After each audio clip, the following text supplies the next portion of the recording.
കുറച്ച് വിശദമായി പറയേണ്ട ഒരു ഭാഗമുണ്ട്. ഒന്നുകൂടെ പറയാൻ നോക്കൂ. അല്ലദീ ജഅല ലകുമുൽ അർള ഫിറാശൻ വസ്സമാഅ ബിനാഅ.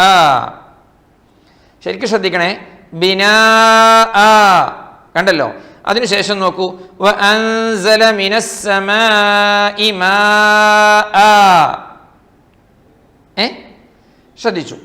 ഇവിടെ നിർത്തിയപ്പോൾ എങ്ങനെയാണ് നിർത്തിയത്? ബിനാഅ മാഅ അങ്ങനെയാണ് നിർത്തിയത്. അങ്ങനെയാണ് നിർത്തേണ്ടത്. ചിലര് ഇങ്ങനെ ഹംസക്ക് തൻവീൻ ഫത്ഹ് വരുമ്പോൾ വളരെ ശ്രദ്ധിക്കണേ, ഹംസക്ക് തൻവീൻ ഫത്ഹ് വരുമ്പോൾ സാധാരണഗതിയിൽ ആ ഹംസക്ക് ശേഷം അലിഫ് എഴുതാറില്ല. ചില സ്ഥലങ്ങളിൽ എഴുതാറുണ്ട്. നമുക്ക് അത് രണ്ടും കാണാം. ഇവിടെ രണ്ട് സ്ഥലത്തും തൻവീനുള്ള ഹംസക്ക് ശേഷം അലിഫ് എഴുതിയിട്ടില്ല. പക്ഷേ വഖഫ് ചെയ്യേണ്ടത് അലിഫിലാണ്. ബിനാഅ മാഅ ഇങ്ങനെയാണ്, അല്ലാതെ ബിനാ മാ എന്നല്ല. ധാരാളം കലിമത്തുകൾ ഇങ്ങനെ ഖുർആനിലുണ്ട്. നിസാ, സൂറത്തുൻ നിസാഇന്റെ 1-ാമത്തെ ആയത്തിലുണ്ട്. സൂറത്തുൽ വാഖിഅ ഇന്നാ അൻശഅനാഹുന്ന ഇൻശാഅ ഓർമ്മയുണ്ടല്ലോ. ഊസാഅ ലൈസു സവാഅ ഇങ്ങനെ കുറേ സ്ഥലങ്ങളുണ്ട്. 2-3 പറഞ്ഞൊന്ന് മാത്രം.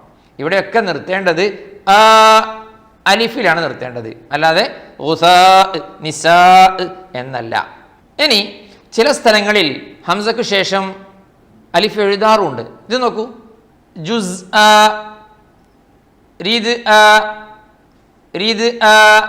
ഇവിടെ എഴുതിയിട്ടുണ്ട്.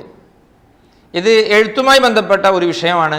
ഇൻഷാ അള്ളാഹ് എഴുത്തുമായി ബന്ധപ്പെട്ട കാര്യങ്ങളിലേക്ക് നമുക്ക് പിന്നെ ഒരു സമയത്ത് വിശദീകരിക്കാം. ചുരുക്കി പറഞ്ഞാൽ നിസാ എന്ന് പറഞ്ഞിടത്ത് മാ എന്ന് പറഞ്ഞിടത്ത് സ്ക്രീനിലേക്ക് ഒന്ന് നോക്കൂ. ഹംസയുടെ തൊട്ട് മുമ്പുള്ളത് അലിഫാണ്. നിസാ അല്ലേ, സീനിന്റെ ഫത്ഹനെ നീട്ടാനുള്ള അലിഫ്. മാ അവിടെയും ഹംസയുടെ തൊട്ട് മുമ്പ് അലിഫുണ്ട്. അപ്പൊ ഹംസയുടെ തൊട്ട് മുമ്പ് അലിഫ് ഉണ്ടെങ്കിൽ പിന്നെ ഹംസയ്ക്ക് ശേഷം അലിഫ് എഴുതുകയില്ല. എഴുത്തിന്റെ നിയമമാണ്. നേരെ മറിച്ച് ജുസ് ആ നോക്കൂ, റിദ് ആ നോക്കൂ. ഇവിടെ ഹംസയ്ക്ക് തൊട്ട് മുമ്പ് അലിഫ് ഇല്ല, അതുകൊണ്ട് ശേഷം അലിഫ് എഴുതും. ഇതാണ് അതിൻ്റെ ആകത്തുക. പക്ഷേ രണ്ടിടത്തും നിർത്തേണ്ടത് അലിഫിൽ തന്നെയാണ്. അതാണ് നമ്മുടെ വിഷയം. രണ്ടിടത്തും നിർത്തേണ്ടത് അലിഫിൽ തന്നെയാണ്, അല്ലാതെ മാ നിസാ എന്നല്ല. അത് ശരിക്കും ഓർത്തു വെക്കാൻ ഞാനൊരു 2 വരി പാടിത്തരാം, ആ വിഷയം ഉൾക്കൊള്ളിച്ചുകൊണ്ട്. ഏത് വിഷയം? ഹംസയ്ക്ക് തൻവീൻ ഫത്ഹ് വന്നാൽ അതിനുശേഷം അലിഫ് എഴുതിയിട്ടുണ്ടാവുകയില്ല. സാധാരണഗതിയിൽ അലിഫ് എഴുതുന്ന സ്ഥലമുണ്ടെന്ന് പറഞ്ഞല്ലോ.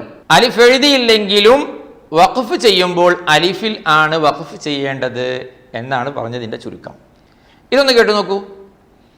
മാഅൻ നിസാഅൻ ബിനാഅൻ. ഹംസിനു തൻവീൻ ഫത്ഹ് വരുമ്പോൾ വഖഫിൽ ശ്രദ്ധിച്ചോതിടണേ. മാഅ നിസാഅ ബിനാഅ. വഖഫൊരു അലിഫിൻ ദീർഘം നൽകിയതാണെന്നോർത്തൊന്നോർത്തിടണേ. മനസ്സിലായല്ലോ? മാ നിസാ ബിനാ, ഇതിങ്ങനെ വഖഫ് വരില്ലെന്നോർത്തിടണേ. ഖുർആനാണെൻ സോദരരെ, ഇതു നന്നായി ശ്രദ്ധിച്ചോതിടണേ. മനസ്സിലായോ? പിടികിട്ടിയോ?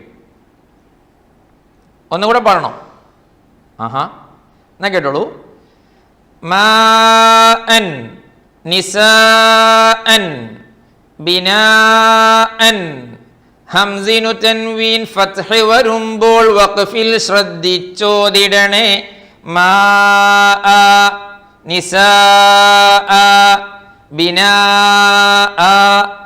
വഖഫൊരു അലിഫിൻ ദീർഘം നൽകിയതാണെന്നോർത്തൊന്നോതിടണേ.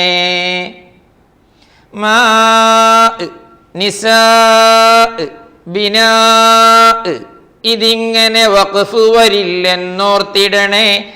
ഖുർആനാണെൻ സോദരരെ ഇതു നന്നായി ശ്രദ്ധിച്ചോതിടണേ. മനസ്സിലായല്ലോ?